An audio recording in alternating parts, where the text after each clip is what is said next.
Now we get to the core of the book.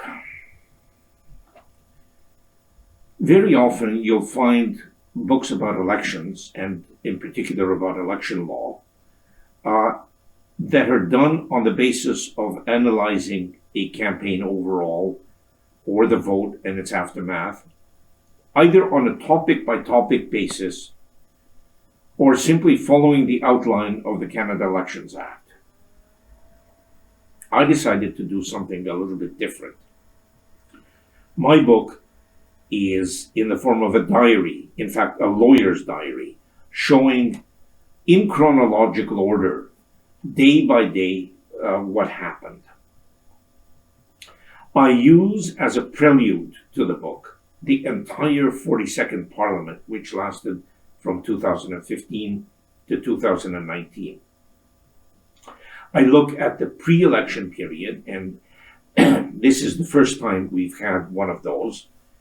And then I look at the period from dissolution of the 42nd Parliament until nomination day.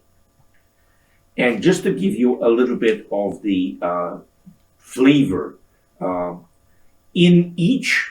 each of those days during the period from dissolution until nomination day, I make inserts into the diary based on a subject matter basis. So let us take, for example, the date of Tuesday, September 24th, which was day 14 of the campaign. The most important notation for that day is entitled Primary Campaign Issue. And it goes something like this. The initial signs appeared that the primary campaign issue, the so-called ballot box issue, would be a combination of energy, ecology, and global warming and climate change. Domestically, ever-increasing attention was being paid to carbon extraction, the resultingly necessary pipelines to get the carbon fuel to market, the pricing and taxation of fuels so as to achieve a regime of polluter pay, along with the impact of the use of fuels on global warming and on climate change. On a global level, it was becoming clear that measures taken until now to save the environment and indeed the planet from overutilization of fossil fuels was a new rallying cry, not only for forward-looking progressives, but also for those in the more cautious and conservative business community who had a long-term vision.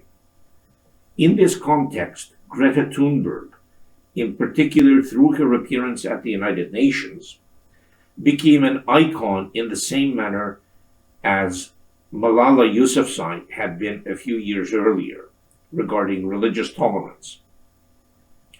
At this point in the campaign, this combination of issues was gaining ground on every other. It seemed that matters of health protection were becoming the second most important campaign issue, attracting the attention of all party leaders.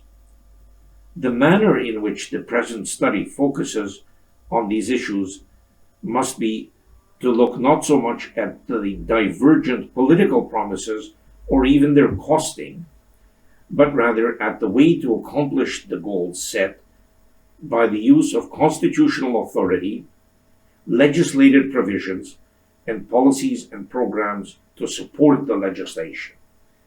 And this is at page 372 of the book. So you see, everything from near and far is linked back to constitutional authority and legislation. And I go on. The next period covered is that from nomination day until the actual election day.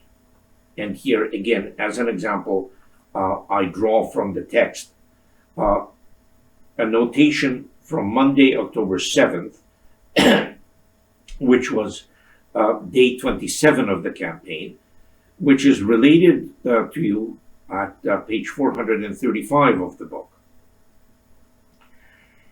In an election campaign of a truly democratic nature, what each political party seeks to put forward is its global vision for the future of the country, for the evolution of society.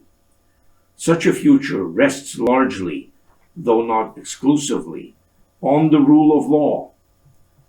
While it would be unrealistic to expect party leaders to have firm positions on all elements and aspects of their party's legal program, legislation, and litigation, it is a requirement of democracy that party leaders be forthright in explaining the major elements of their platforms regarding matters of law, such as this.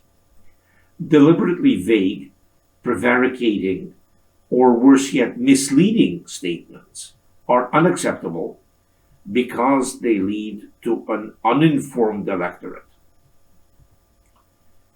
This is contrary to the requirements set out on numerous occasions by the Supreme Court of Canada. That concept of an informed electorate is one of the keys to understanding the Canadian electoral system in particular. Regrettably, this requirement of providing a complete legal backing for a political party's platform is not often met. Perhaps we might even say that it is often not met.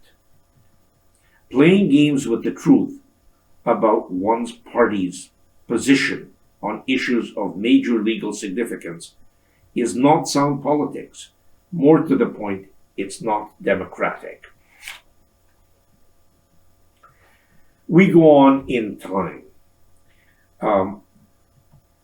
So the last period we talked about was that from nomination day until election day. And there is, of course, special coverage of election day itself. There is a separate part of the book about election day proceedings up until the closing of the polls. And then there is a chapter on the vote count and everything that goes with that, reporting by the media, which is very important, and significantly different in effect, in legal effect, from what happens in the United States.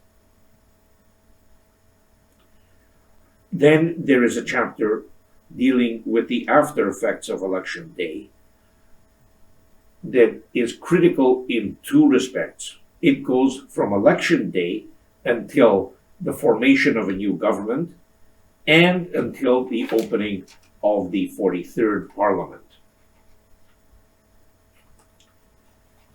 At the conclusion of this part of the book, there is a section called Lessons Learned, and that again focuses to a great extent on the link between law and politics in terms of elections. I don't want to give away too much of what the lessons learned are, but I do want to give you a kind of foretaste of what this is. And this you will find as the first lesson learned at page 635 of the book. That is the absence in this campaign and in past federal campaigns, the absence of a statement on democratic vision. And what I write is, a serious campaign platform should not consist merely of a slogan and the collection of vague promises about intentions and benefits to be provided to one section of the population or the other. Political parties should have a clear understanding of democracy and how it differs from capitalism and individuals' prosperity. Campaigns should therefore have a comprehensive and cohesive general orientation that answers the question, what is good for the country? It ought to be able to express to the population at large a vision that it has for the country and for its society. It is from that vision that laws, policies, and programs designed for the public should flow. I go on with other parts of the book. In support of the narrative, in support of the diary, there are other sections that set out the constitutional provisions dealing with electioneering, the laws that deal with elections, the fundamental jurisprudence, and this is actually quite interesting in the sense that there are summaries of the key cases in election law, right up to the present. There's a listing of public officials dealing with the electoral system, and there is a specific bibliography dealing with this particular election, bringing everything up to date.